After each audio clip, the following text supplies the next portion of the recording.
በስመ አብ ወወልድ ወመንፈስ ቅዱስ አሐዱ አምላክ። በባሕርይ ሞት በመንግሥተ ሽረት የሌለበት ቅድመ ዓለም የነበረ ዓለምን የፈጠረ ዓለምን አሳልፎ የሚኖር የአባቶቻችን ቅዱስ እግዚአብሔር በሀብት ስቦ በረድኤት አቅርቦ በዚህ ሰዓት ስላደረሰን ስሙ ለዘላለም የተመሰገነ ይሁን። እናታችን ቅድስት ድንግል ማርያም ወላዲተ አምላክ እሷ የድኅነታችን መሰረት የሃይማኖታችን መስታወት ናትና የእሷን ስም ከእግዚአብሔር በታች የተመሰገነ ይሁን። ቅዱሳን መላእክት፣ ነቢያት፣ ሐዋርያት፣ ሰማዕታት፣ ደናግል፣ መነኮሳት፣ ቅዱሳን እንዲሁም እግዚአብሔር ባከበራቸው ክብር ስማቸው የተመሰገነ ይሁን። በረከታቸው ይደርብን። ክቡር አባታችን ሊቀ ኅሩያን ቆሞስ አባ ዘዳዊት የዚህ ታላቅ ደብር አስተዳዳሪ፣ የተከበራችሁ ሊቃውንተ ቤተ ክርስቲያን፣ መምህራን፣ ካህናት፣ ዲያቆናት፣ የእግዚአብሔር ቤተሰቦች ሁላችሁ አንድ አምላክ በሚሆን በአብ በወልድ በመንፈስ ቅዱስ እንደምን ዋላችሁ? እንደምን ሰነበታችሁ? እንደምን ቆያችሁ? ኃጢአታችሁን ታግሶ ከዚህ ሰዓት ያቆየን የአበው አምላክ እግዚአብሔር ስሙ የተመሰገነ ይሁን። በመካከላችን ተገኝቶ የምስጢሩን ደጅ ከፍቶ ልቡናችን አዘጋጅቶ እንዲያስተምረን ቅዱስ ፈቃዱ ይሆንልን። ስመ እግዚአብሔር ውስተ ትውልደ ጻድቃን መዝሙር 13 ቁጥር 9 ላይ ካቆምንበት የቅዱስ ዳዊትን መዝሙር ጥናት እንቀጥላለን። የቅዱስ ዳዊት በረከት ከሁላችን ላይ ይደር። እንግዲህ ሳምንት በየአምሩ ኩሎሙ ገበርተ አመፃ የሚለውን አመፅን የሚያደርጉ ሰዎች ፈጽመው አያውቁም የሚለውን ነበርትና የነበር ነው። አልጨረስነውም። የዚሁ ክፍል አመፅን የሚያደርጉ ሰዎች አያውቁም። አመፅ የሚባለው በሕግ ላይ ማመፅ ነው ብለናል። ሕግ ሲባል የተፈጥሮ ሕግ አለ። እግዚአብሔር በመጻሕፍት ያዘዘው ሕግ አለ። የሕሊና ሕግ አለ ብለናል። በተፈጥሮ ሕግ የሰው ልጅ በልጅነት አብን፣ በቃልነት ወልድን፣ በእስትንፋስነት መንፈስ ቅዱስን መስሎ የሦስቱን አርአያ ይዞ የተፈጠረ ነው። ስለዚህ እንደ አብ አዋቂ፣ እንደ አብ ልጅነት አዋቂ፣ እንደ ወልድ ቃልነት እውነት ተናጋሪ፣ ለመንፈስ ቅዱስ ሕያውነት ሕያው ስራ የሚሰራ ሰው የተፈጥሮ ሕግ ጠብቆ ኖረ ይባላል። በልቤ የሚያስበው ከአንደበቱ የሚናገር፣ ከአንደበቱ የሚናገረው እንደ መንፈስ ቅዱስ ሕያውነት በተግባር ለውጦ ያንን አጽንቶ የሚኖር ሰው ይባላል። የተፈጥሮ ሕግ ያጸና ሌሎቹም ፍጥረታት በፍጥረታት ናቸው ጸንተው ሲኖሩ ሰው ብቻ የተፈጥሮ ሕግ እንዳፋለሰ ሳምንት በሚቻለን መጠን እንደ እግዚአብሔር ፈቃድ አይተነው ነበረ።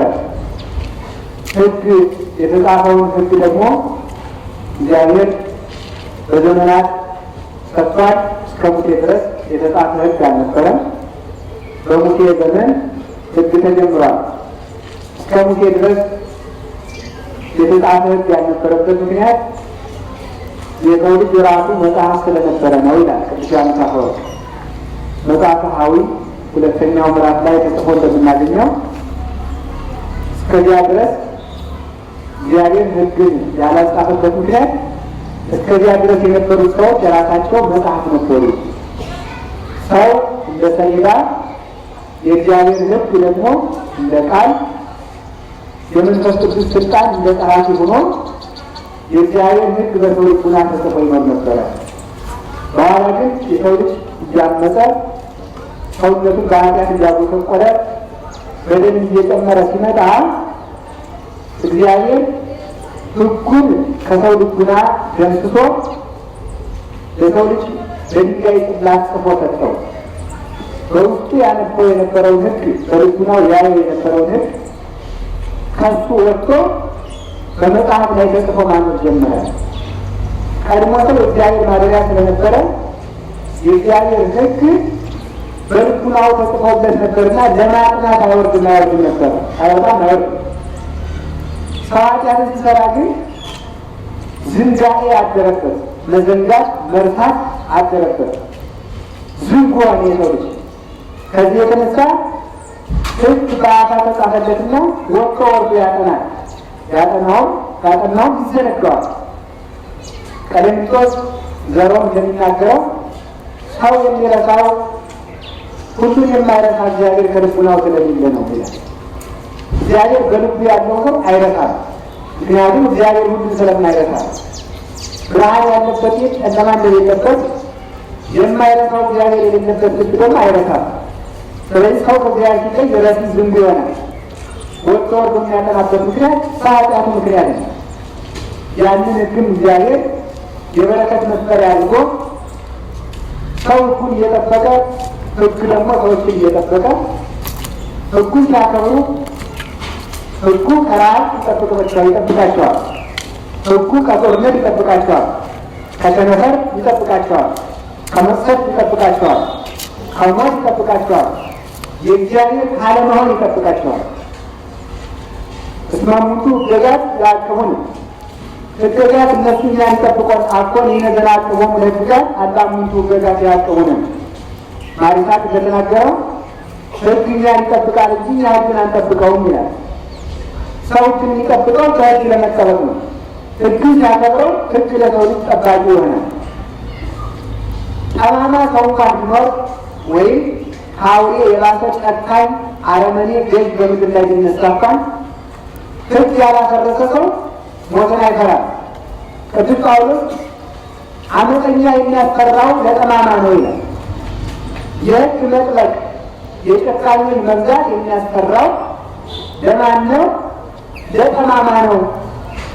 ቅንነትን የተሞላ ሰው ግን ጨካኝ ሰዎች በበዙበት ዓለም እንኳን ተደላድሎ በሰላም ይኖራል።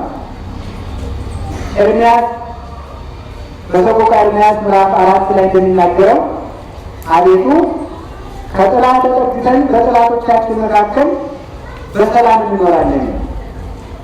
እግዚአብሔር ጠላት እንዲያጠፋ ብቻ አይደለም፣ በጠላት መካከል በሰላም የሚያኖር ነው። መብልን በበላተኛ መካከል በሰላም ያኖራል እግዚአብሔር። መብልን ከበላተኛ ጉሮሮ በሰላም ያኖረዋል።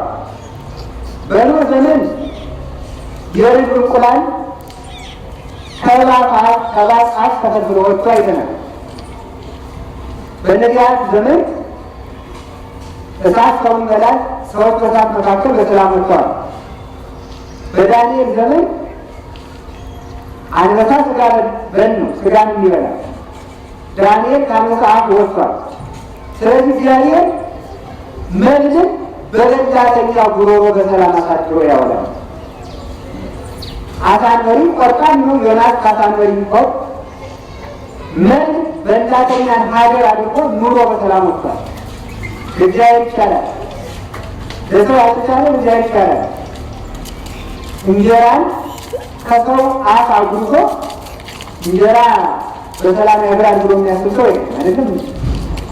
እንደዚህም ሁሉ እንጨት በእሳት መካከል ሳይገኝ ይወጣል የሚል ስጋ ከአንበሳ ጉሮሮ ይወጣል የሚል ከዘንዶ አፍ ሰው ይወጣል የሚል የለም። በእግዚአብሔር ግን ይቻላል። ሕግን ሲጠብቁት እንዲህ አድርጎ ይጠብቃል። ሕግ ጠላት እንዳይኖር አድርጎ የሚጠብቅ ብቻ አይደለም። ጠላት ባለበት ጠላት ወዳጅ ማለት ነው። አይለከነ ማእከለ እሳት ወማይ አውጣይከነ ውስጥ ያረፍ ያለ ነቢዩ እሳት ሰዎችን ይበላል፣ በኃይል ሰዎችን ያሰጥማል። እግዚአብሔር ሲል ግን በኃይል መንገዱን ያሻግራል። እሳት ደግሞ ጠል ሆኖ ያኖራል፣ ያቀዘቅዛል። በአሁን ዘመን እንዳየ ነው ማለት።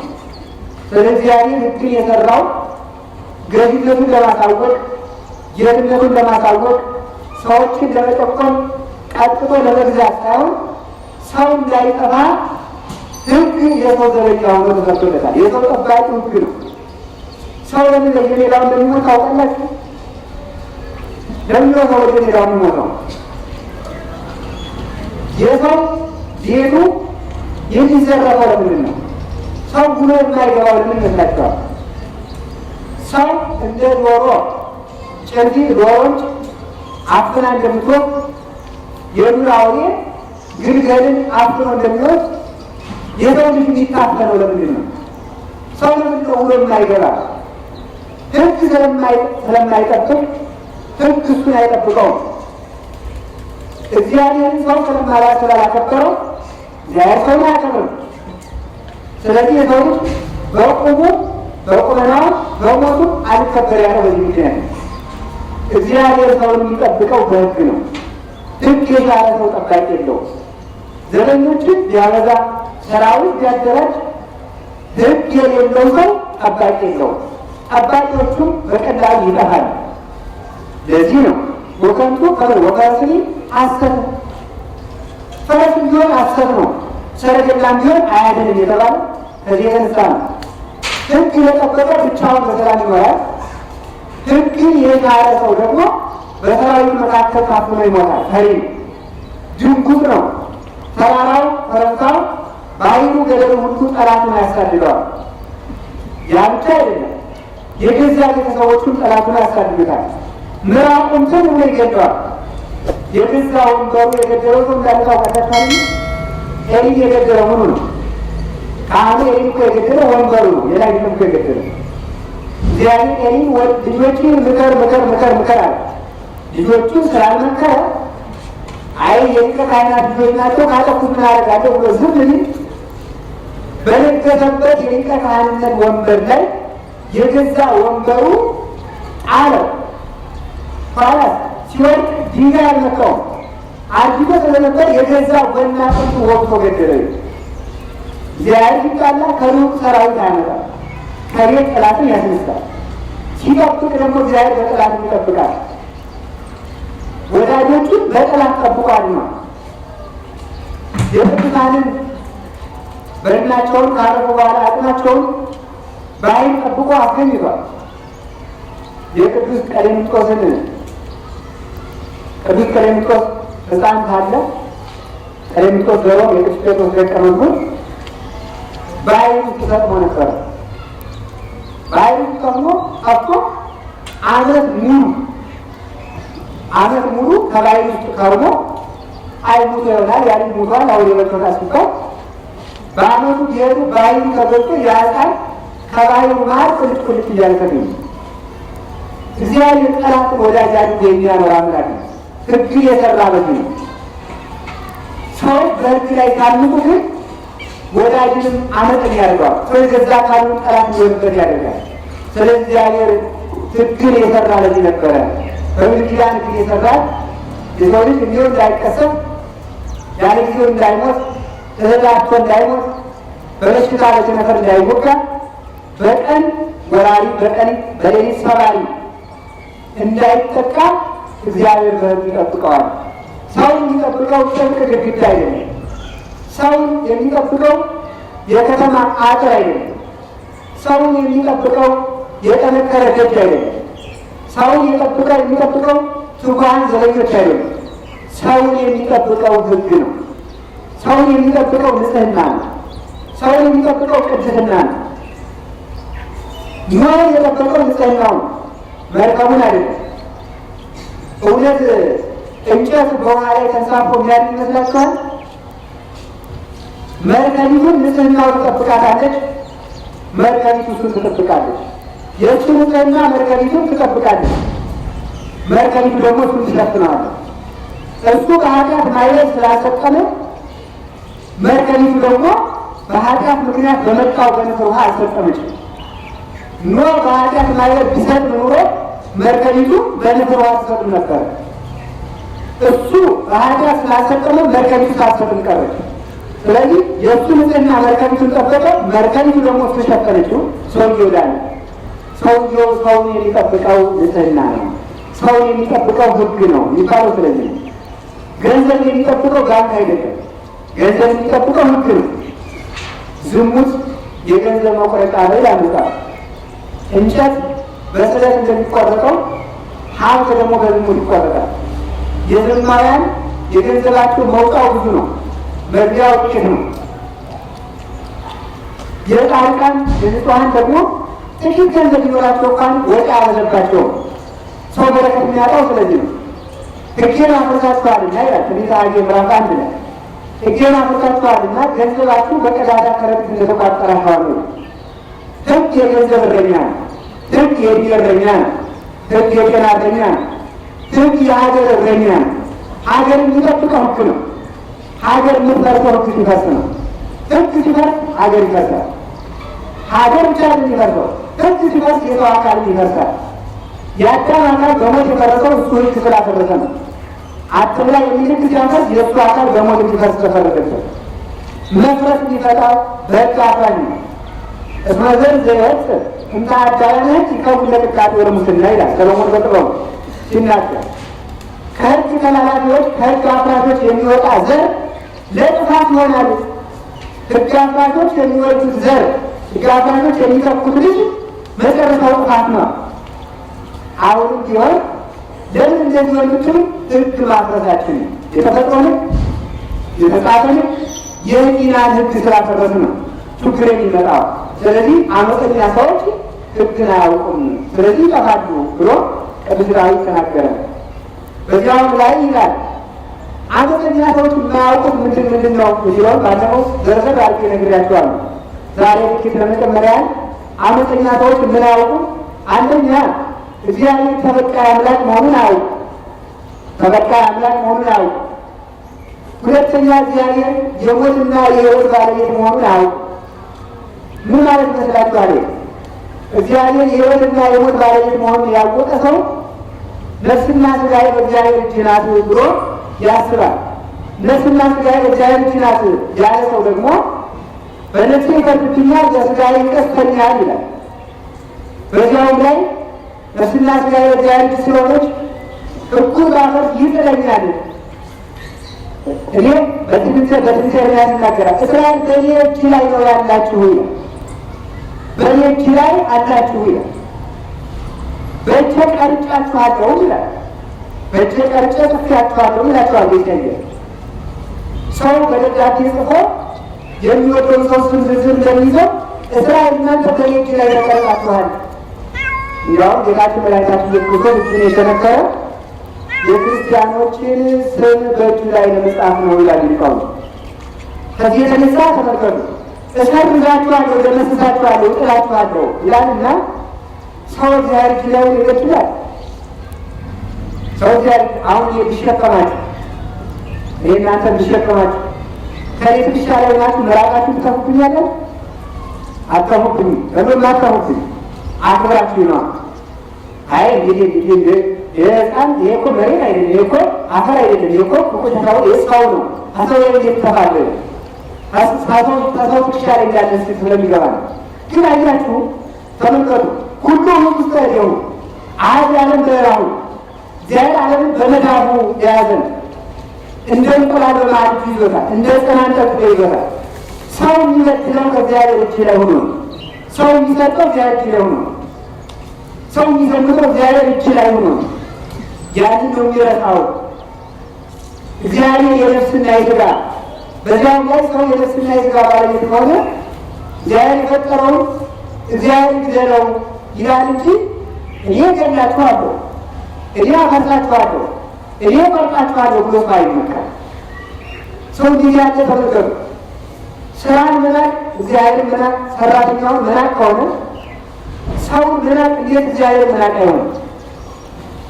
የንጉሥን ፎቶ መቅደድ ንጉሥን መናቅ ከሆነ እግዚአብሔር ባሪያ የፈጠረው የሰው ልጅ ማፍረስ እንዴት እግዚአብሔር መናቅ አይሆንም?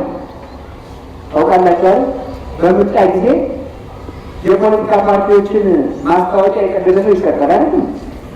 ምክንያቱም ፓርቲውን መናቅ ነው ተብሎ ገዢ ፓርቲ ቢሆን ተፎካካሪ ፓርቲ ቢሆን ሰዎች የምርጫ ምልክት አድርገው ያስቀመጡትን ማስታወቂያ የቀደደ ሰው ይቀጣል።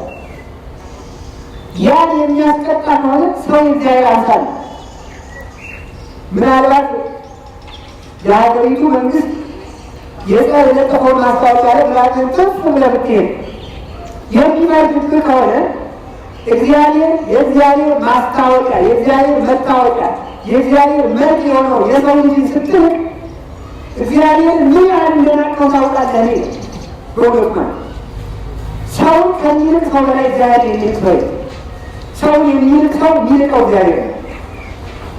በስራው ጥራት የሰራተኛው ሙያ የሚደነቅ ከሆነ ሰውን ስናደቅ የምናደቀው እግዚአብሔር ነው። ሰውን ስንልቅ እግዚአብሔር እናደቅ። ጌታውን ካላቁ ውሻውን አይመቱም ይባል፣ አጥሩን አይነቀንቁም ይባል፣ ውሻውን አይመቱም። ውሻውን ስትመጣ ውሻውን አይደለም የሚናቀው፣ የውሻውን ቁራሽ ሰጥቶ የሚያሳድረውን ባለጸጋ ነው የምትልቀው። እመቤታችን ምንድን ነው ያለ? ሴቶች ለውሻ ውሃ ሰጥም ሲሉ ምንድን ነው ያለችው እመቤታችን? እግዚአብሔር ሲፈጥር ንቆ ያልተወውን እንጂ እኔ እንዴት እንቀዋለሁ? ውሻ የሚናቅ ፍጥረት መኖር የሚንቀው እግዚአብሔር ነበር። እግዚአብሔር ሳይንቅ አክብሮ ፍጥረት የቆጠረው ግን ማለት አንዳንድ ሰፈዛች ተባለት እግዚአብሔር ይባል እሱ ነው። እግዚአብሔር የቆጠረው ማቆም ይሆናል። እግዚአብሔር ቆጥሮ ፈጥሮታል ሳይንቅ። እግዚአብሔር ቆጥሮ ለእሱም ታይዞ ያወጣለት ለእሱ ነፋስ እያነፈሰለት እኮ ነው። እግዚአብሔር እኮ እሱን ቆጥሮ ደሙን አፍስሶለታል፣ ስጋውን ቆርጦለታል። እግዚአብሔር የቆጠረውን የሰው ልጅ ሰው ምናቅ በመልኩ ምክንያት፣ በገንዘቡ ምክንያት፣ በእውቀቱ ምክንያት፣ በዘሩ ምክንያት ሰው ምናቅ ምን ያህል ከባድ እና እግዚአብሔር ምናቅ እንደሆነ ልትላቸው አስቡ። ሰው ማከር እግዚአብሔር ማክበር እንግዲህ ሰው እግዚአብሔር የምታከብረው ከሆነ ክትበሉ መማምላት ክርስቶስ ቢመጣ ማንኛችን ነው የማንደነግጠው?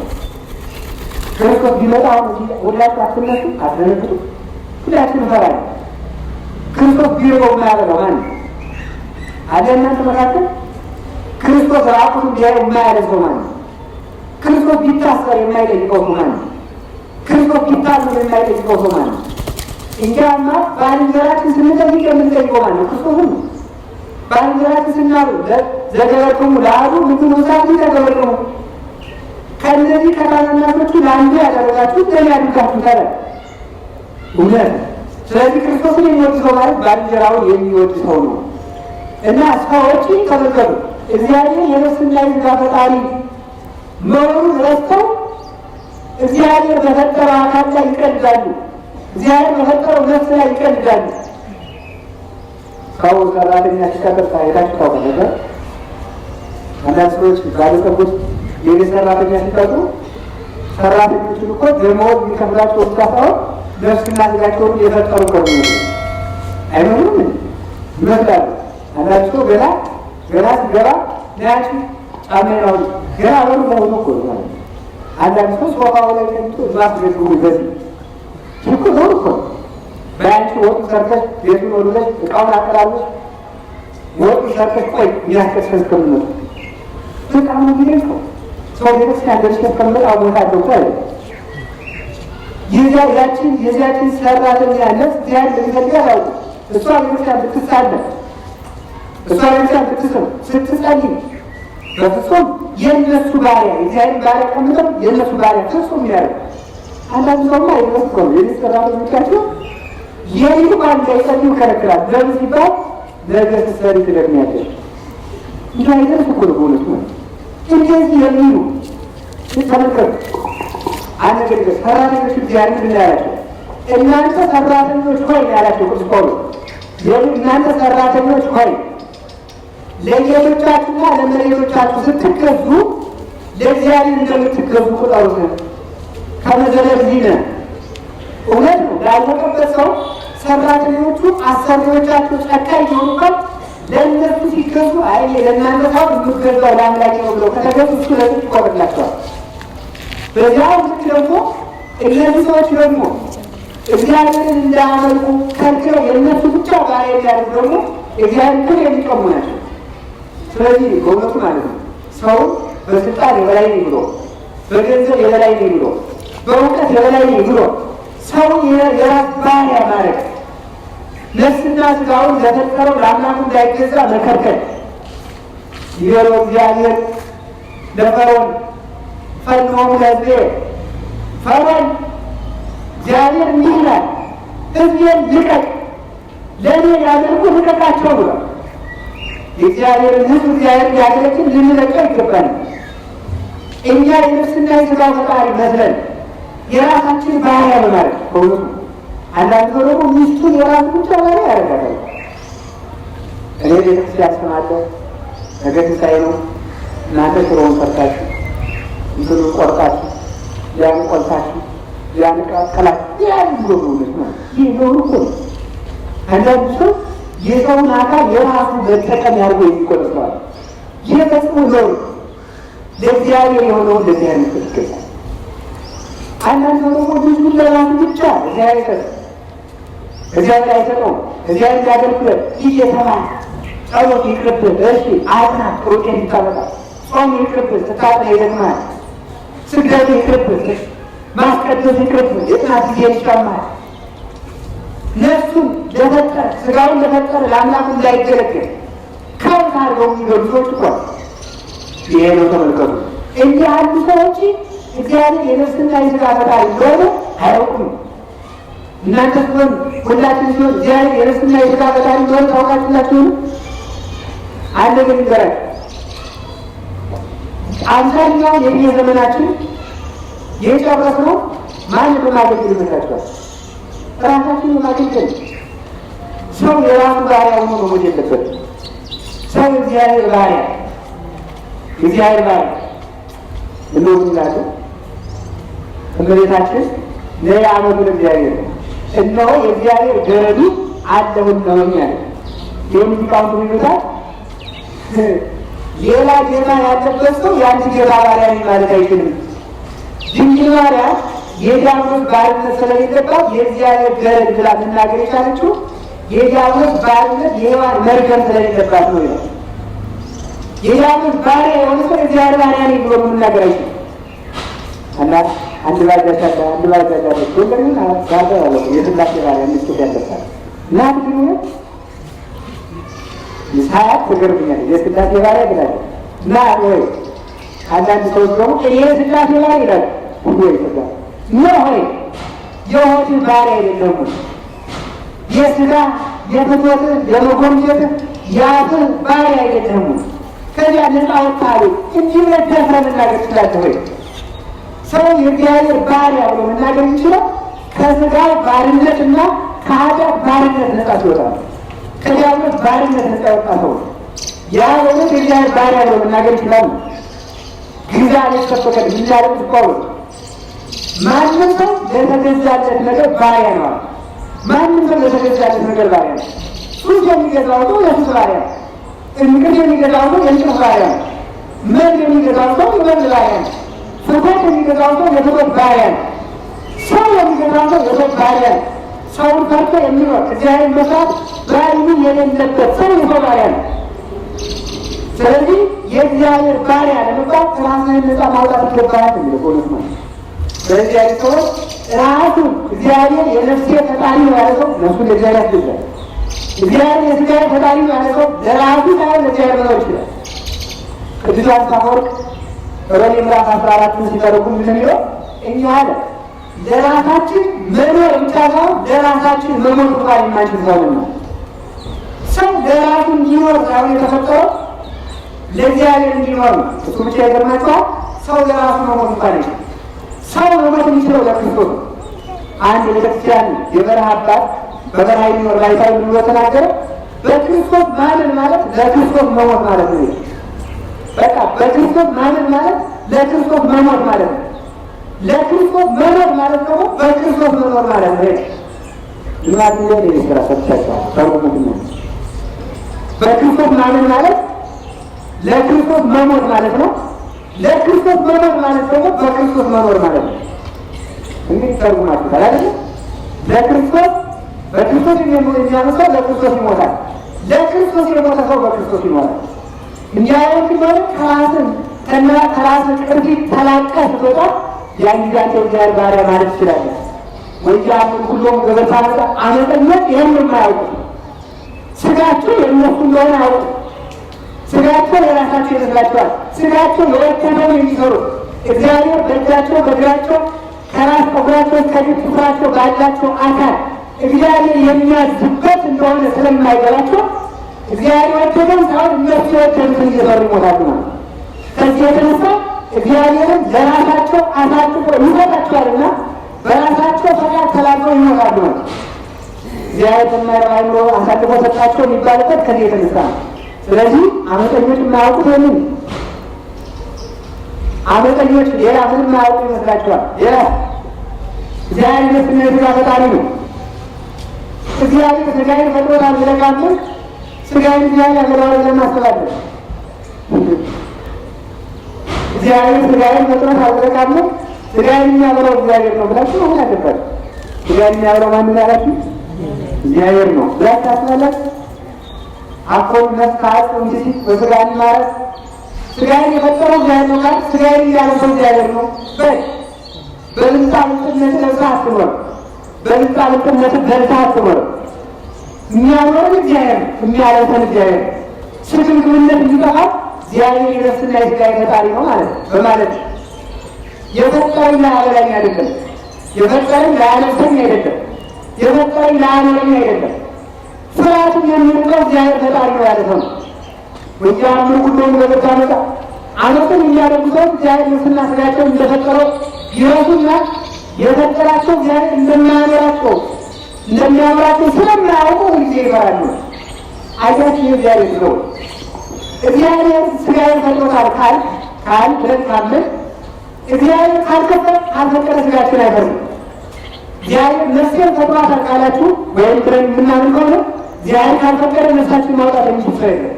ስለዚህ በዚህ በምንም ነገር መሸበር የለብንም ማለት ነው። ከዚህ ነው እግዚአብሔር ዝእመን አለ ህይወቴ እግዚአብሔር የህይወቴ መታመኛዋ ነው የሚለው። ስለዚህ እሱ ስለፈጠራት ያለ እሱ ፈቃድ ማንም ይወስዳል። አልወዜ ሀይል የሚሆንም ይሄ በጎቼ የኔ ናቸው ባለቤት ዮሐንስ ወንጌል ምዕራፍ 10 ላይ መድኃኒዓለም ሲናገር በጎቼ የኔ ናቸው፣ እኔ ሳልፈቅድ በጎቼን ከጭ የነጠሩ መስላቸው የሚችል የለም። በእሱ እጅ ያለን ሆነን በግ ለመሆን ያውቃል እንጂ እረኛችን ከሆኑ ነፃ የሚወስደን የለም። እግዚአብሔር ሳይፈቅድ ነፍሳችን ከስጋችን አይደለም አንዷን የጠጉራችን ዘለላ መንቀል የሚቻለው ሰው የለም። ወደ ክርስቶስ ስርታይ ፍቅር ስዱኒ ሁሉ እናንተ ያጠጉራችሁ የተቆጠረ ነው። ፈጣሪያችሁ ላይ አንዲት የጠጉራችሁ ዘለላ እንኳን አትነቀልም። ይሁላት ጻድቃን ተቆጥረው ተፈጥረው እግዚአብሔር የተያዙ ናቸው። እግዚአብሔር ሳይፈቅድ ነፍስን ከስጋ መለየት አይደለም። ከሞተው ካረፈው ጻድቅ የአንዱ ጻድቅ አጥንት እንኳን እግዚአብሔር ሳይፈቅድ መስመር የሚችል የለም። ወይ ይቀጠቀጥ አይጥል ሲሆን ያጠቅዛል። አጥናቸው እንኳን ተቆጥራ ተፈጥራ ትታወቃለች። እግዚአብሔር ሳይፈቅድ የጻድቃን አንዱ አጥም እንኳን ያለሞተው አትወድቅ። በጊዜዋ ተሰብስባ ወደ ክብር ቦታ ትመጣለች። ስለዚህ እግዚአብሔር ነፍስና የስጋችን ፈጣሪ ነው። እግዚአብሔር ነፍስና የስጋችን ፈጣሪ ስለሆነ የነፍሳችን እረኛው እግዚአብሔር ነው። እግዚአብሔር የስጋችን ፈጣሪ ነው። የስጋችን እረኛው እግዚአብሔር ነው። እግዚአብሔር የስጋችን ፈጣሪ ነው። የስጋችን ልብሱ እግዚአብሔር ነው። እግዚአብሔር የነፍሳችን ፈጣሪ ነው። እግዚአብሔር የነፍሳችን ምግቧ እሱ ነው።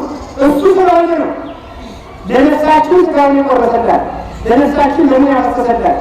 እሱን ለፈጠራት እሱ ራሱን ነገራት። እሱን ለፈጠራት ራሱን አጠጣት። እሱን ለፈጠራት ራሱን አለበታት። እሱን ለፈጠራት ራሱ ዋጃት። ከፈጠራት በቀር ሌላ ለዋጃት የሚችል ስለሌለ እውነትን የሰራዊት ጌታ እግዚአብሔር እርሱ አዳኝ እንደሌለ ባየ ጊዜ ሰው ሆኖ ነፍስና ስጋችን ነፃ አወጣ።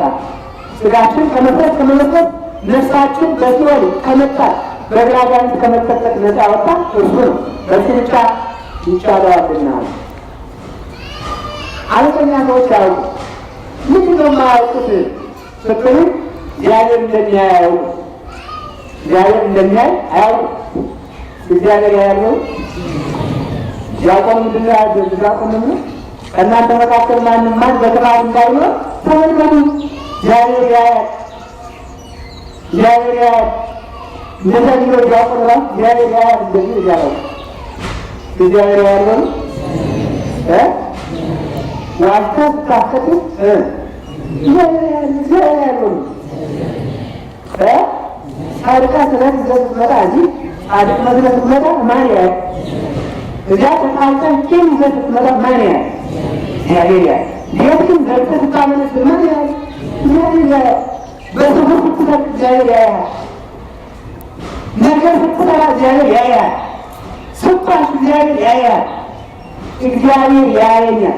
ሰውን ከልማድም ሆነ ከጊዜያዊ ኃጢአት የሚያየው ሁልጊዜ እግዚአብሔር ያየኛል ማለት ነው። ዋልቦ ፍርሃተ እግዚአብሔር ልማድ ነው። እግዚአብሔር መፍራት በፊታቸው የለም ተብሎ እንደተነገረ። ስለዚህ እግዚአብሔር መፍራት እግዚአብሔር እንደሚያያቸው አውቁም። አይኑ ሁሉ ዛሬስ ምክረተ ይባል እግፋን በቅዳሴ የጥበበኞችን ጥበብ መርምሮ የሚያዝነጋቸው እግዚአብሔር የሚያስረሳ እግዚአብሔር ተመልከቱ። ይኸውና አባቶቻችን ከቃሉ ጋር ናችሁን? ናቡከደነፆር አይቶ ምንድን ነበር የሆነው? ምንድን ነው ምኑና ምኑን የጠፋው? ትርጉም ትርጓሜው ጠፋው። ስለምን ጠፋው ይሉና ሊቃውንት፣ ስለምን ጠፋው ይሉና ትርጉም ትርጓሜው ጠፋና የማለዳ እንቅልፍ ነበረበትና ይላል። አንድም ብለው ተመልከቱ የሰለስቱ ደቂቅን የዳንኤልን ክብር ሊገልጹ የወደዱ ስላሴ አስረስተውታል።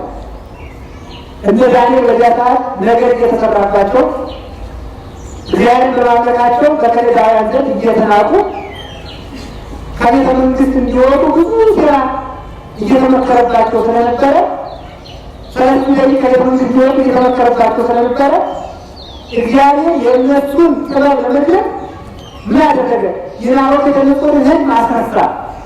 እግዚአብሔር ምክርን የሚያስረሳ አምላክ፣ የመካሪዎችን ምክር መክሮ የሚያስረሳ ነገሩ እንኳን እግዚአብሔር ሰው እንኳን የጠላቶችን ምክር መርምሮ ያውቃል።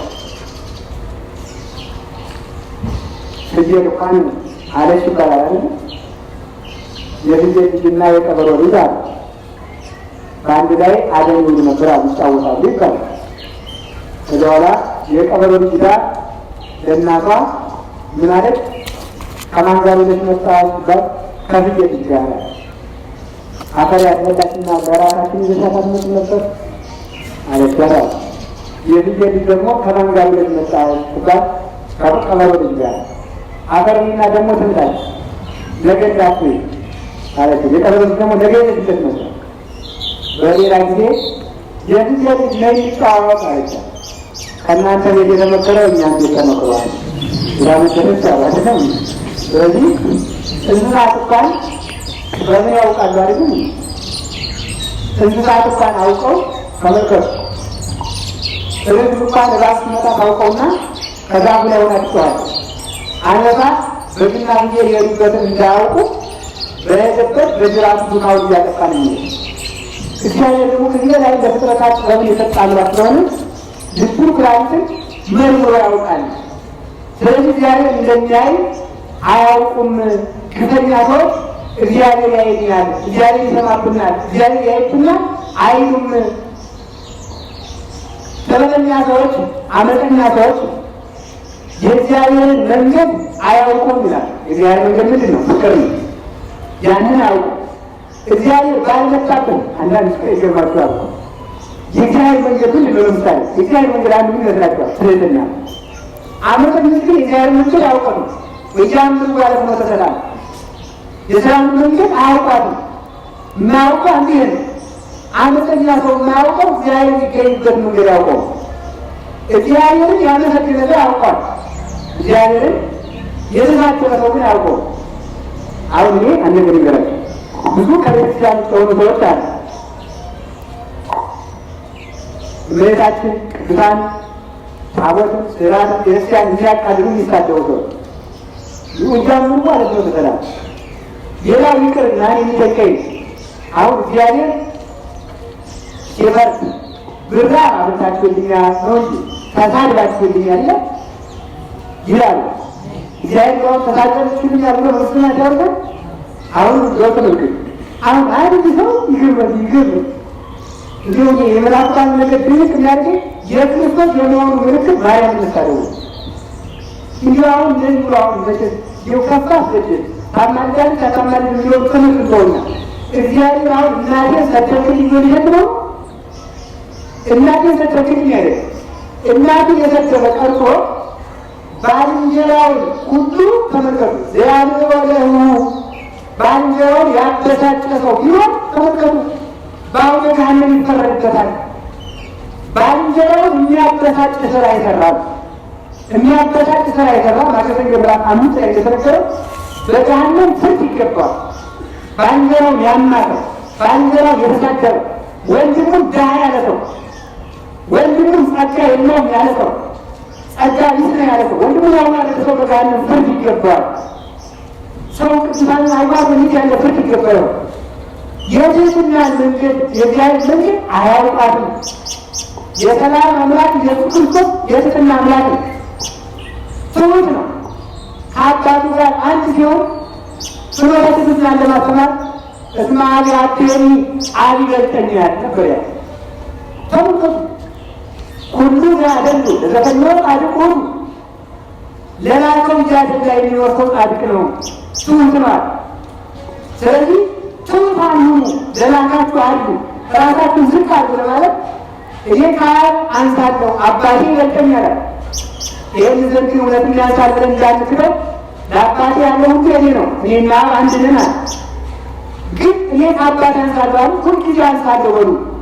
ይህን ይዞ ነዋይ ወደ ቅዱስ ፊልጵስዩስ ምዕራፍ 1 ላይ ማንኛውም ሰው ባልንጀራው ከሱ እንደሚሻል ይወቃል። ባልንጀራው ከሱ እንደሚሻል ይወቅ።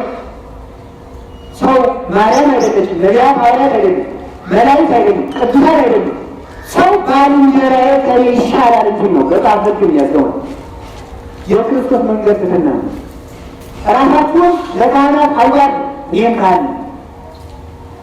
ራሳችሁን ከቅዱሳን በታች አድርጉ፣ እኔም ቅዱስ ነኝ። ተመልከቱ። የዲያብሎስ መንገድ ማለት ቆጃሙ ነው። ለምን ትሰላል? የሰላማዊ የኢየሱስ ክርስቶስ ጎዳና አያውቃትም።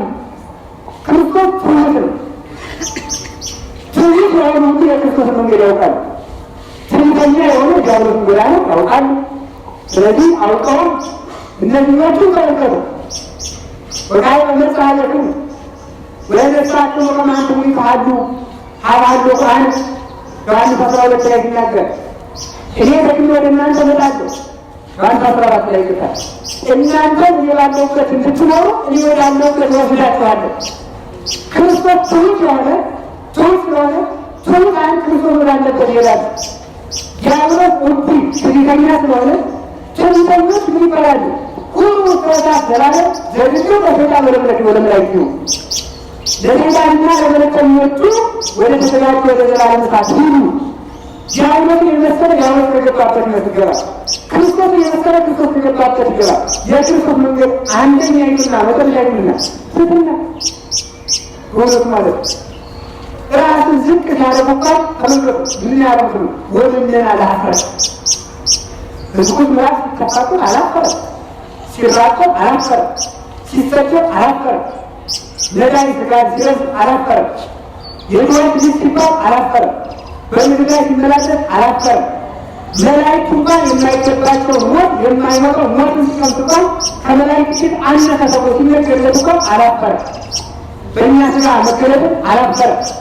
በምስቶ መራብን አላፈረበት። ኃያልን መድከምን አላፈረበት። ይህ ትሕትና ነው። ለቅዱሳን ዝቅ ማለትን እንደ ማፈር የሚቆጥር ለባልንጀራ ዝቅ እንድትታዘዝ ለቅዱሳን ዝቅ ስትል የምታፈር ከሆነ አንተ ከክርስቶስ ትበልጣለህ የምትል ዲያብሎስ ነህ ማለት ነው። የዲያብሎስ መንገድ ትንሽ ስለሆነ ወንጃምሩ ማለት ነው። ትስላል የክርስቶስ መንገድ ምንድን ነው? ፍቅር ነው። ፍቅር የሌለው ሰው የዲያብሎስ መንገድ ይከተላል። አንዳንድ ሰዎች እንዲሁም መምራቅ የሚያደርገው እኛ እየሰማችሁ ነው፣ እየሰማችሁ ነው። እንዴት ነው እንደምንሆን ታውቃለች። አየሁ ጌታ ኢየሱስ ክርስቶስ እሺ እነንትናን አጥፋቸው። ይህ እንግዲህ የዲያምሩ ማለት ነው። የፍቅርን ጎዳና አያውቃትም። ፍቅር የሌለው ሰው እግዚአብሔርን አያምነውም ብቻ አይደለም አያውቀውም። እስመ እግዚአብሔር ፍቅር ውእቱ፣ እግዚአብሔር ራሱ ፍቅር ነውና፣ እግዚአብሔር ፍቅር ነው። ጠበኛ ሰውን የሚጠላው እግዚአብሔር አያገኘውም። ስለዚህ አመፀኛ ሰዎች እግዚአብሔርን አያውቁትም የተባለ አንዱ ትሕትናን አያውቁም፣ ፍቅርን አያውቁም። አመፀኛ ሰዎች ተመልከቱ። አሁን እግዚአብሔርን ገብተውበት ደስ ሊለው ልጆኮ ይግብር እግዚአብሔር ለምን ትርክርክ ስላልክለት ሊሸልም ሰው እንዴት ነው የሰራውን ጌታ አፍርሰለት የሚሸልም? ይቀጣል እንጂ አላክልና እንጂ ግድናት ሰው የሰራውን ኮቅ አፍርስና ይሸልም እንደ እግዚአብሔር የሰራውን አንተ አፍርሰህ እንዴት ይሸልማል? ይሄ ነው ትምህርት። የእግዚአብሔር መንገድ ፍቅር ነው። የእግዚአብሔር መንገድ ትሕትና ነው። የእግዚአብሔር መንገድ ንጽሕና ነው። የእግዚአብሔር መንገድ ሰማያዊ ነው። የእግዚአብሔር መንገድ መንፈስነት ነው። እውነት ነው የምነግራችሁ። ከልቤ ከኦርቶዶክስ ተዋሕዶ ወጥተው ጾምን፣ ጸሎትን፣ ስግደትን ንቀው 24 ሰዓት የሚመሩ ሰዎች ወንዳምሩ ማለት ነው። ተሰላም የክርስቶስ መንገድ አያውቁትም። ለምን? እስመ እግዚአብሔር መንፈስ ሁሉ እግዚአብሔር መንፈስ ነው። እግዚአብሔር መንፈስ ስለሆነ በመንፈስ ታመልከዋለህ እንጂ በሥጋቸው አመልከው። ለሥጋ ስታደላ እግዚአብሔር መንፈስ ነውና ከአንተ ይርቃል።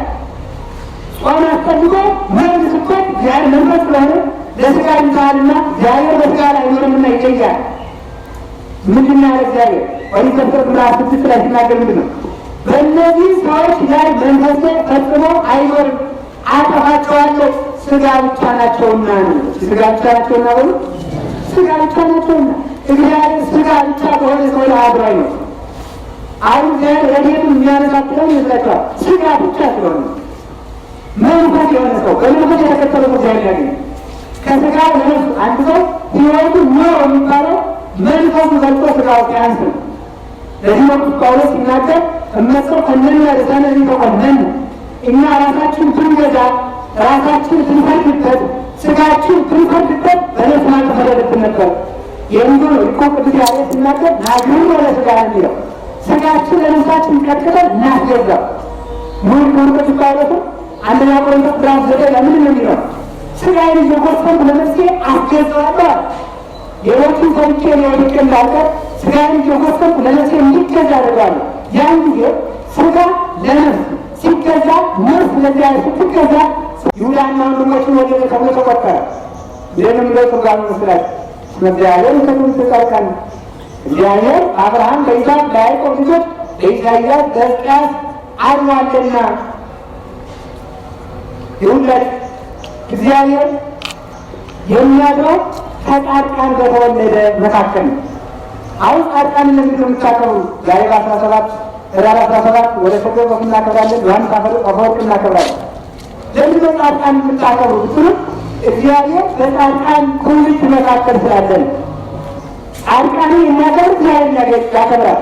መዝሙር 13 ቁጥር 9 እግዚአብሔር በጻድቃን ትውልድ መካከል ነው። ስለዚህ በጻድቃን ያከበረ በዚያ ጻድቅ እግዚአብሔር ስላለ እግዚአብሔር ያገኘዋል። እግዚአብሔር የት አለ? ዲሌንቃውን መስክ ምንድን ነው? ዳዊት እንደነገረኝ መጽሐፍ ቅዱስ ነው። እግዚአብሔር የት አለ? ይህም በጻድቃን ትውልድ ይህ ነገርኛ ቅዱስ ዳዊት እግዚአብሔር በጻድቃን ትውልድ አለ። ያ ማለት ነው ከጻድቃን ውጭ የሚወጡ እግዚአብሔር ያገኘው። እግዚአብሔር ያለ ጻድቃን ነው። ከሃይማኖት አያስፈልግም የምትል እግዚአብሔር የለም ማለት ነቢያት አያስፈልግም እግዚአብሔር የሚያስፈልግ የምትል እግዚአብሔርን አታገኘው። እግዚአብሔር ነቢያት ነው። ሐዋርያት አያስፈልግም የምትል እግዚአብሔርን አታገኘው። እግዚአብሔር ሐዋርያት ነው። ሰማዕታት አያስፈልግም የምትል አታገኘው። እግዚአብሔር ያለ በሰማዕታት። ጻድቃን አያስፈልግም የምትል እግዚአብሔርን አታገኘው። እግዚአብሔር በጻድቃን ነው ያለ አለ። እግዚአብሔር አንተ አመጠኛ አለ አለ። እግዚአብሔር በጻድቃን ትውልድ ነው። ይኸውላችሁ እስራኤል እንዳይመኩ ነው ያላችሁ። ስለዚህ ሁላችንም እንድናሸንፍ ከፈለግን ዲያብሎስን ከነሰራዊቱ እንድናሸንፍ ከጻድቃን ትውልድ ገብተን መቆጠር አለብን። እግዚአብሔር እስራኤልን የሚረዳቸው በጽድቅ ዘር ቆጥሮ ነው እንጂ በሥጋ ዘር ቆጥሮ አይደለም። አሪያ እነሱ ምን ይመስላችኋል? ምን ይመስላሉ? እኛና አብርሃም ዘር ይላል ነው ያድን መስሎ አይደል? እና ተመልከቱ፣ ኃጢአት ሲሰሩ የአብርሃም ዘር መሆናቸው አያድናቸውም። ዝም በሉና በሞት ኃጢአት ሲሰሩ ባቢሎን ጠርጎ ይወስዳቸዋል። ጽድቅ ሲሰሩ ኢየሩሳሌም ይመልሳቸዋል። ለምን? እግዚአብሔር የአብርሃምን ልጅነታቸውን የሚቆጥርላቸው የአብርሃምን ጽድቁን ቆጥሮ እንጂ የአብርሃምን ሥጋ ቆጥሮ አይደለማ። የአብርሃምን ሥጋ አልቆጠረም። የአብርሃምን ጽድቅ ነው ያለው። በአብርሃም ጽድቅ ነው ዘር የሚቆጠርበት። ሰው የሚያገኘው በጽድቅ ዘር ሲቆጠር ነው እንጂ አባቱ ዘካሪ ስለሆነ በአባቱ ዘካሪነት እሱ ሊድን አይችልም። ከአባቱ ዘካሪነት በዝክሩ ገብቶ ሲቆጠር ነው። አባቱ ጠበተኛ ስለሆነ እሱ አይድንም። ከአባቱ ጠበተኝነት ገብቶ እሱም ገብቶ ሲቆጠር ነው። ስለዚህ እግዚአብሔር የሚቆጥረው በጽድቅ ዘር ነው። አንዳንድ ሰው አንድ በቃ ንገራችሁ ንገራችሁ አንገራ አንድ የሚጨነቅ ጀምራ የእንትና ዘር ምርጥ ነው፣ የእንትና ዘር ምርጥ ነው፣ የእንትና ዘር ምርጥ ነው። ምርጥ ማለት ከእግዚአብሔር ከጻድቃን የተቆጠረ ዘር እግዚአብሔር የሚያሸንፈው በዚያ ስለሚያደርገው በጽድቅ ዘር ሲቆጠሩ እስራኤል በአንድ ጠጠር ጠላቶቻቸው አመድ ነው ያደርጋሉ። በሥጋ ዘር ብቻ ሲመኩ ደግሞ እግዚአብሔር አመድ ያደርጋቸዋል። እነሱ ለምንድን ነው እየጠፋ ያለ ነው? እግርነቱ መቼም ወገኖች መግዛቱ አይቀርም። ሕሊናችሁን ግን አሻግራችሁ ተመልከቱ። የነገ ሰው ለመሆን አስቡ። የመሽከት አይነት አይቀርም፣ የነጋም አይነት አይቀርም። አሁን መሽቷል ብላችሁ ራሳችሁን ዘረኛ ታሩ ነገ ይነጋል። ስለዚህ ምን ነው የሚያደርጓቸው? ራሳችን ከጽድቅ ዘር አግኝተን መቁጠር ከስጋ ዘር አይደለም። በጽድቅ ዘር የተቆጠረ ሰው እንዲህም ትንሽ ምን አያችሁ መስላችሁ? እግዚአብሔር ቤተክርስቲያንን አጨና መሰራት ከዚያ ያለ ነው የምንፈል ምን አለ እግዚአብሔር ትንቢተ ሆሴዕ ምዕራፍ 2 ቁጥር 19-21 ሲናገር ወእትረኪ በጽድቅ ወበርትዕ በርኅራኄ ወበምሕረት ወእትረኪ በሃይማኖት ኢየሩሳሌም ሆይ አለ። ኢየሩሳሌም ሆይ እስራኤል ሆይ አንቺንም ማጭሽ አለ። በጽድቅ ተመልከቱ፣ በጽድቅ በፍርድ በሃይማኖት በምሕረት በቸርነት። አሁን እነዚህ 5 ነገሮች ጠቀሰ። እነዚህ ሊቃውንት የሚተረጉማቸው ሴት እንግዲህ ስትታጭ እሷ ይዛ የምትቀርበዋል፣ ባል ይዞ የሚቀርበዋል። ስለዚህ ምን የምትተረጎም መሰላችሁ ሊቃውንት? እስራኤል ሃይማኖት ፍርድና ተመልከቱ፣ ሃይማኖት ፍርድና ጽድቅ ይዛ ስትቀርብ ይላል እግዚአብሔር ምሕረትና ቸርነት ይዞ ይሞክራታል። ምክንያቱም እግዚአብሔር የእስራኤል ሙሽራ ስለሆነ እስራኤል ሙሽራ ስለሆነ። ስለዚህ በሃይማኖት ጸንተሽ ጻድቅነትንና ፍርድን ይዘት ከተገኘች እኔ ምሕረትና ቸርነትን ይዣችኋለሁ ይላታል። እስራኤል ግርሙትና የምትለይ መቼ ነው ብለን ነገር ሰው የሚታጨው እግዚአብሔር ተመከሩ። እኛም እግዚአብሔር ፍርድ፣ ጽድቅ፣ ሃይማኖት ይዘት ስንገኝ እግዚአብሔር ምሕረት ቸርነት ይዞ ቤተክርስቲያን ይሞሽራታል። ከዚያ እኛም እንወለዳለን። ከዚያ ስንወለድ ደግሞ የጻድቃን ዘር ነውና በሚያድረው እግዚአብሔርን ሀገርንም እኛንም ይታደጋል ነው።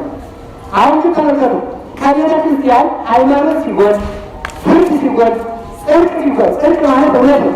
እውነተኛ ኑሮ ሲጎል እግዚአብሔር ደግሞ ምሕረትና ቸርነቱን ይዞ ወደ ሙሽራይቱ መምጣቱን ያቆማል። በዚህ ምክንያት እግዚአብሔርና ቤተ ክርስቲያን የተፋቱ መስለው መከራ ይደርስብናል ነው። ይህንን ነው እግዚአብሔር የሚናገረው። ስለዚህ እግዚአብሔር በጻድቃን ትውልድ አድሮ ስለሚኖር በጻድቁ በኢሳይያስ አድሮ በሕዝቅያስ አድሮ ማንም ያንን የመጣው ሰራተን ድል ነሳው። አሁንም ቢሆን በጻድቃን ትውልድ አድሮ እግዚአብሔር ያሸንፋል። ቀድሞም በጽድቅ ዘንድ የወረደ ያሸንፍ ነበረ፣ በሥጋ ዘር አይደለም። ሲበድሉ ግን ምንድን ነው የሚላቸው ተመልከቱ። እናት የወለደችው ልጇን ጡቴን አውጥቼ እረግምሃለሁ እንደምትለው አባት አንተ የኔ ልጅ አይደለም እንደሚል እግዚአብሔር ትንቢተ ኢሳይያስ ምዕራፍ 1 እንደሚለው ስማ ሰማይ ሰማይ ስማኝ፣ ተመልከቱ ዝናብ ለክረምት ጠል ለመከር አትስጥ፣ ወአጥኒ ምድር የዘሩብሽን አትወከል አታልቂ፣ መስክሪልኝ። እስመ እግዚአብሔር ከመ ነበረ እግዚአብሔር እንዲህ ተናግሯል፣ ውእቱ ወለድኩ አለ ሐቁ እስራኤልን በሃይማኖት ወልጄ በረድኤት አሳደግኳቸው እሙንቱሰ አለውኒ እነሱ ግን ካዱኝ ይላል። ካዱኝ። ስለዚህ ምድር የዘሩብሽን አታልቂ፣ ሰው ዝናብ አትስጥ፣ መስክሩልኝ። ሰው የኔ ምስክር አድርጌ ብፈጥረው ክዶኛልና ሰማይና ምድር አለን በምን ይላል እግዚአብሔር። ሰማይም ፈጣሪን ክዳችኋልና ዝናብ አልሰጥም በል፣ መሬትም ፈጣሪን ክዳችኋልና አላመጥም በል፣ መስክሩልኝ አለ እግዚአብሔር። እንዲህ ምስክር ይቀራችኋል። ከዛ ምድር ሰውን ትክዳለች፣ ሰማይ ይክዳል። እግዚአብሔር ተበተብ እንዲያል እግዚአብሔር እስራኤልን ሲክዳቸው ታያለች። ሲክዱት ይክዳቸዋል። እንግዲያ ዘርምና አብርሃም ዘር ነበሩ። ሲያብሩት ደግሞ የአብርሃምን ዘር ይቆጥርላቸዋል። ለምን? አብርሃምን እግዚአብሔር የሚቆጥረው በጽድቅ ዘንድ በሥጋ ዘር አይደለም። አሁን ቢሆን የሚያዋጣን ነገም ከነገ ወዲያ ነገም ላስታጥሮ በሞት መወሰድ አይቀርም። ሸዋ ኦሮሞ፣ ትግሬ፣ ጎጃም፣ ጎንደሬ ማለት ለነገም አያዋጣንም። እኔ ነግሬያችኋለሁ። በልቡናችሁ ሰሌዳ ያዙ። ነገ ከነገ ወዲያ ቢሆን የሚያኖረን ሰማያዊነታችን ነው። እግዚአብሔር የሚከፋፍለውን መንፈስ ይስራልን። እውነቴን ነው የምነግራችሁ። እግዚአብሔር በጽድቅ ዘር ነው የሚቆጥረው። ራሳችሁን ከጽድቅ እውነቴን ነው። ይሄ ከፈለጋችሁ ኩራት ከፈለጋችሁ የሚያኮራ ነገር ንገራችሁ። ይሄ ዮሐንስ አፈወርቅ ልጅ ነው። ይሄ ቅዱስ ቄርሎስ ልጅ ነው። ይሄ ገብረ መንፈስ ቅዱስ ልጅ፣ ይሄ ተክለ ሃይማኖት ልጅ ነው። ይሄ ጳውሎስ ልጅ ነው። ይሄ ነቢያት ዘር ነው። ይሄ ክርስቶስ ልጅ ነው። ይሄ እንስሳት ልጅ ነው። የሚያኮራን ዘር ይህ ነው። ሌላው ዘር ግን ይረግፋል። ዘር በዘር ቢነሳ ፈጽሞ ይጠፋል። የኖረ ነው ሲጠፋ የምናውቀው ነው። ፀሐያን ቢመኩ ይጠፋል፣ ያቢመካ ሲጠፋ ይኖራል። እግዚአብሔር በጻድቃን ዘር ግን ይኖራል። ከጻድቃን ዘር እግዚአብሔር አብልቶ ይቁጠራል። አሁን የቀጠለ ያለ የማን ዘር ይመስላችኋል? እስቲ የናቡከደነፆር ዘር ቀጠለን? አልቀጠለም። የዲዮቅልጥያኖስ ዘር ቀጠለ? የመስፍንያኖስ ዘር ቀጠለ? አልቀጠለም። የጊዮርጊስ ዘር ግን ቀጥሏል። የአውቶክስያ ዘር ቀጠለ? አልቀጠለም። የዮሐንስ አፈወርቅ ዘር ግን ቀጥሏል። የሞተለሚ ዘር ቀጠለ? አልቀጠለም። የተክለ ሃይማኖት ዘር ግን ቀጠለም። የሱስንዮስ ዘር ቀጠለ? አልቀጠለም። የወለተ ጴጥሮስ ዘር ቀጥሏል። እናታችን ቅድስት ወለተ ጴጥሮስ መከራዋን አይታ ደሟን አፍስሳ ተመልከቱ። ሞተለሚ ቢያሰቃያት እሷ በቅላ የኢትዮጵያ 7 ገዳማት አሉ። በ7ቱ ገዳማት ሁሉ እንደ ርግብ የበዙ መነኮሳት ልጆች አሉ። የእሷ ዘሮች በዙ። የማወቅ የሚገባው እሱ ነው። የሱስንዮስ የክፋት ዘር ግን የለም። ጠፉን እየረገፉ እንጂ አዴስንዮስ ግን ኋላ ተመልሶ ነው። ዛሬ ቅድስት ወለተ ጴጥሮስ እረፍት ማለት በረከት አይደለም። በክፉ እግዚአብሔር ተመልከቱ። በጥቂት ጊዜ እግዚአብሔር ሰው ያሳጣል። ኢትዮጵያ በ15ኛው ክፍለ ዘመን ከታደጓት እናቶች መካከል ቅድስት እመሙ ገዳም የምናውቃት ፍቅርተ ክርስቶስ፣ ቅድስት ወለተ ጴጥሮስ፣ አቡነ ሐራ ድንግል እነዚህ 16ኛው ክፍለ ዘመን ላይ ቤተክርስቲያን ያሻገሩ የቤተክርስቲያን ድልድይ የሆኑ ጻድቃን ናቸው። እግዚአብሔር በእነዚህ ጻድቃን ነው ያለ ሰራዊት ያሸነፈው። እውነት ነው። ይውላችሁ የዳዊት ምስክርነት ተገኘ። እግዚአብሔር በጻድቃን ትውልድ ነው። አዎ ሊሆን ወልዶ ነበረ። ማንም አልፎንሱ ሜንዴዝ አልፎንሱ ሜንዴዝ ሱስንዮስን በሃይማኖት ወልዶ ነበረ። ከዚህ በኋላ ተመልከቱ። ካቶሊክ ያልሆን ሁሉ እንደ እሳት ትታጨዳለህ፣ እንደ አክርማ ትሰነጠቃለህ ሲባል ደም ይፈሳል፣ ስጋ ይቆረጣል ሲባል እግዚአብሔር ደግሞ በጻድቃን ትውልድን አስነሳል። ቅድስት ወለተ ጴጥሮስ ባሏ የአጤስንዮስ ምንድን ነበረ? ዋና የጦር አዛዥ ነበረ። ታመን ከዚህ በኋላ ሰው ምስል አልሰማል። ይልቁንም ከለታት አንድ ቀን አባቱን ገድ አባቱን አንገት ይዞ መጣ። አይ ግራ ጠፋች። ወጣለች። ከዚህ በኋላ በባዶ እግሯ ደሟ እየፈሰሰ ሌላ ሄደችበት ቦታ ሰራዊቱን አዘመረ። እሷ ሄደችና ካለችበት ቦታ እነሱ ሲደርሱ አያት። ያያትሩ ወደዚህ ወደ ዛፉ ገባ ስትል ሊፈትጉ ተቋጣ። ሰውሮታል። አይ በዚህ ቆሎ ሳጅ ያለች ብለው በዚያ ሳጋ ተባለ ቦታ። ዛሬ ሳጋ ወደ ጴጥሮስ መጀመሪያ ቅድስት ወለተ ጴጥሮስ ጋር የተሰወረችበት ቦታ ከደብረ ታቦር ትንሽ አለፍ ብሎ ከስቴ ወረድ ብሎ ስቴ ከሚባል ቦታ አለ። መጀመሪያ የተሰወረችው እዛ ነው። ከዚህ በኋላ እንዲተነሳ በሌሎችም ወደ ጣና መታለች። ወደ ጣና መታ መጀመሪያ ጣና ቂርቆስ ቁስቋም በወጠዚያ ገድማ ኖራ ነበረ። ጌታችን ኢየሱስ ክርስቶስ ይሄ የእናቴ ርስት ነው፣ በእናቴ ስም ነው የሚጠራ፣ በስደት ያኖረችበት ነው፣ የአንቺ ርስት ሌላ ነው ብላ በዋልድባ ሄዳለች። በሌሎችም ቦታ ትንከራታለች። እንዲያውም ትዕግስቷ በጣም የሚያስደንቅና ስለነበረች ምን ያደረገች ይመስላል? በዋልድባ ገብታ አንድ በጣም ጠባይ የሌላቸው አረጋዊት መነኩሴ ነበሩ። መጋቢ ሲመሰላቸው ውስጥ መሰደር ነው ስራቸው። ማን ይጦራቸው እንጂ ቅድስት ወለተ ጴጥሮስን የጦራቸው ብላ ገባች። እንዴት አድርጌ ትችያታለች ሲባሉ ማርን ወዶ ንብን ጠልታ ሆነ። የእናት አባቶቻችን የቅዱሳን በረከት የወደደ ሰው ጠባያቸውን ችሎ ነው ብላ እኛን እናት የጦረች ታጋሽ ናት። በእውነቱ በኋላ በቅዱስ በሱስንዮስ ዘመን መታ 3 ጊዜ የተሰደደች እሱንም ተከራክራ ያሸነፈች ብዙ መነኮሳት ካህናት በአፄ ሱስንዮስ ጊዜ ጎንደር ላይ መጥተው ሰማዕትነትን እንዲቀበሉ የሰማዕታት ዘር እንዳይቋረጥ ያደረገች የሃይማኖት ሰንሰለት ከሆነች ውስጥ አንዷ እሷ ናት። አቡነ ሐራ ድንግል። እነዚህ ቅዱሳን በዚያ በ16ኛው ክፍለ ዘመን የክደትን የሊዮን ክደት ነቅለው ጥለው የተዋሕዶን ብርሃን ያበሩ። እንግዲህ በኋላ እንደምታስታውሱት አፄ ሱስንዮስ ሲያርፉ አፄ ፋሲል ሲነሱ የተዋሕዶ ሃይማኖት እረፍት ሲያገኝ ከዚህ በኋላ ቅድስት ወለተ ጴጥሮስ በጣና ደሴቶች ከሚገኙት ከሬማ መድኃኔዓለም ሂዳ ተጋርታ ብዙ አርጋንን አፍርታ ልጆቿ ተክላ ቃል ኪዳን ተቀብላ በዛሬው ዕለት አርባ የዛሬም ሬማ መድኃኔዓለም ውስጥ አጽሟ ይገኛል። እዚያ አባቶች በረከቷ ይደረሳል። እነዚህ አባቶቻችንን ተመልከቱ። የጻድቃን ትውልድ አይቋረጥም ተብሎ ስለተነገረ ያኛን ንጉሱም ካቶሊክ ጳጳሱም ካቶሊክ፣ ሰራዊቱም ካቶሊክ፣ ቀሳውስቱም ካቶሊክ፣ ዲያቆናቱም ካቶሊክ በሆኑበት ጊዜ ሁሉ ጭልም ባለበት ሰዓት 10-15 የሚሆኑ ቅዱሳንን አስነስቶ እግዚአብሔር ሰማዕትነት አያድርግህ እያሉ መጥተው እንዲሰየፉ የተደረገው በእነዚህ ቅዱሳን አማካኝነት ነው። እግዚአብሔር አንድም ሆነ ሁለት የጻድቃንን ዘር አያቋርጠውም። የኃጢአተኛ ዘር ግን አለው ሪክቦ ለአተ አብ የተባለ ከማርዘልባኑ ተፈለገባ ጠይቅቦ ወሰዋረት አተት ረከብኩ መካኑ ኃጢአተኛን ከሊባኖስ ግባ ከፍ ብላየው ጣቱ አየው ስመለስ አጣው እንደተባለ የኃጢአተኞች ከፍታ ለጊዜው ነው። የጻድቃን መናት ግን ከፍ ብሎ ለዘላለም ይኖራል። ይኸው ዛሬ ለምታስቡ መስከረም ህዳር 17 ቀን የቅዱስ ዮሐንስ አፈወርቅ ፍልሰተ ሥጋው ቅዱስ ዮሐንስ አፈወርቅን ሁሉም ጳጳሳት ተሰብስበው ሁሉም ጳጳሳት እሱ በነውር ያወገዛቸው ጳጳሳት በነውር የተወገዙ ሰዎች ሁልጊዜ የክፍተት ጊዜ ይጠቀማሉ።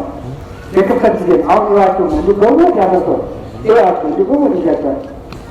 በየኢንተርኔቱ ቤተክርስቲያን በዘር ለመከፋፈል የሚለፈልፉ ሰዎች የሃይማኖት ነውር ያለባቸው ሰዎች ለውግዘት የታጩ ሰዎች የተሃድሶ ቡችሎች የነበሩ ሰዎች አሁን የዘር ጣስ ሲነሳላቸው ያችን ተጠቅሞ እንትና ምርጡ ዘር እገሌ ምርጡ ዘር ተጨቁናል ይላል። ብዙ አይነት እኮ ነው ምናለ ሰው ቃል አድርጎ የዲያብሎስን ዘር ይቆጥራል። ሰው ቀሚስ አድርጎ ሰው የእንኳን ስልስ ለብሶ ሚካኤል የትኛውን ዘር ሲቆጠር ነው የምታውቀው? መነኩሴ ማለት እኮ የመላእክት ነገድ የሰው ነገድ አይደለም። ሰው እንዲያውቁ ዘር ይቆጥራል። እንዲሁ በእውነቱ አባት ጤኔንን ግን አባት ጤኔ ትልቅ አባት ነው። አባት ጤኔን እየተቆጣ አስቸገሪ ብሎ ለአንድ አባት ነገር አዲካም ነው ይላል። አልሞትክም እንዴ እስከዛሬ ያልሞትክም በሉ የምን አመት ላይ መንቆተ ባለ ቦታ ቢል አስከሬን ይቆጠር እንዴ?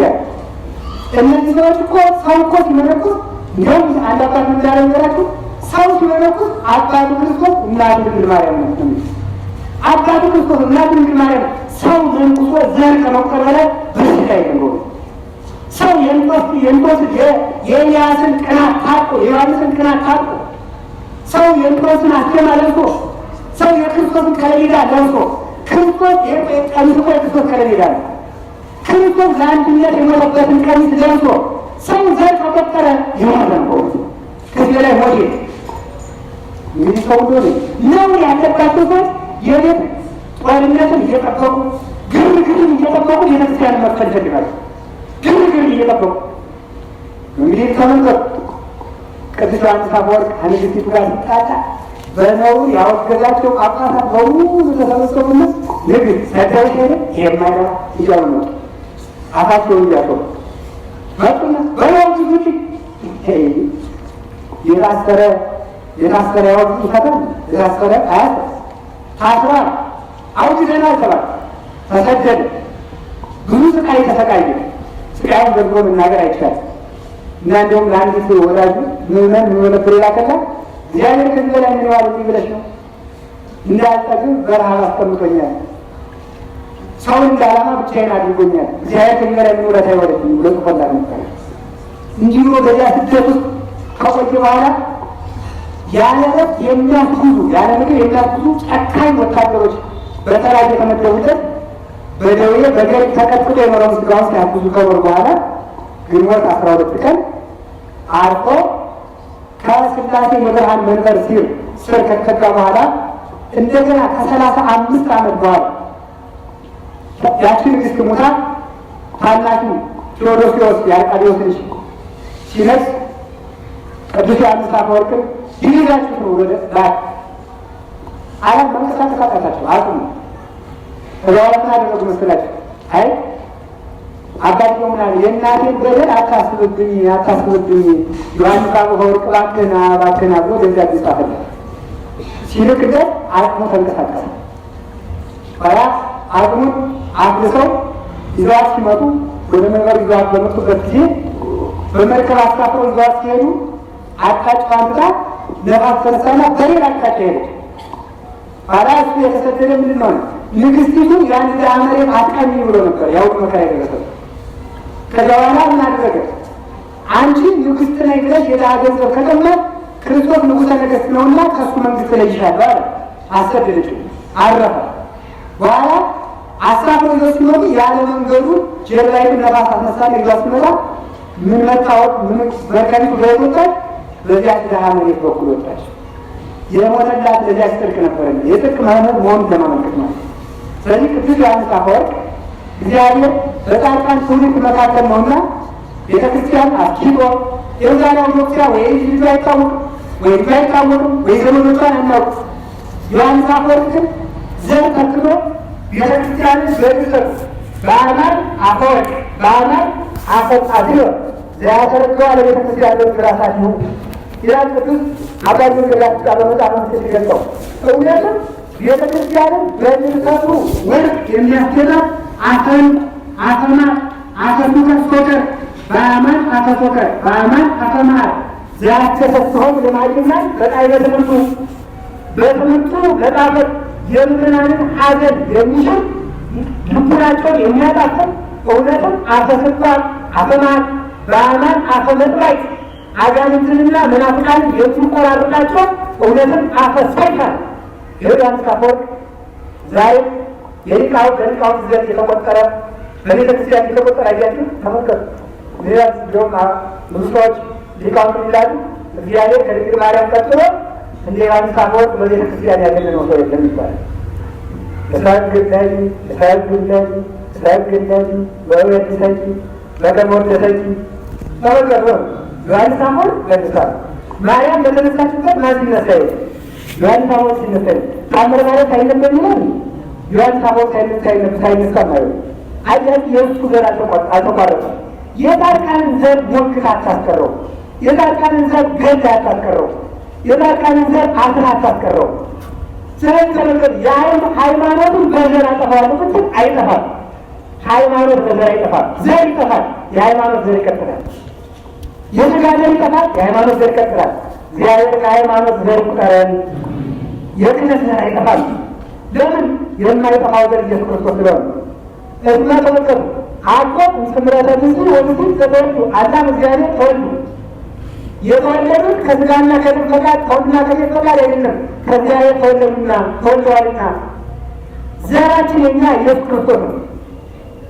የስንዴ ቅንጣት ማን ብለቅ የማይወድቅ ከተሰናይት መምር ላይቻል ነብሮ መሰ ወድቀ ቆሞለ ብዙ ፍሬ ትፈርድ። ስንዴ ካልወደቀች አታፈራም። የስንዴ ቅንጣት ግን ከእርሻ ላይ ከወደቀች ብዙ ፍሬ ታፈራለች። እኔ ካልሞትኩ እናንተ አታፈሩ ብሎ ነበረ። እውነተኛው ተመልከቱ ከተሰናይ ክርስቶስ እሱ ተቀበረ፣ ሐዋርያትን አፈራ።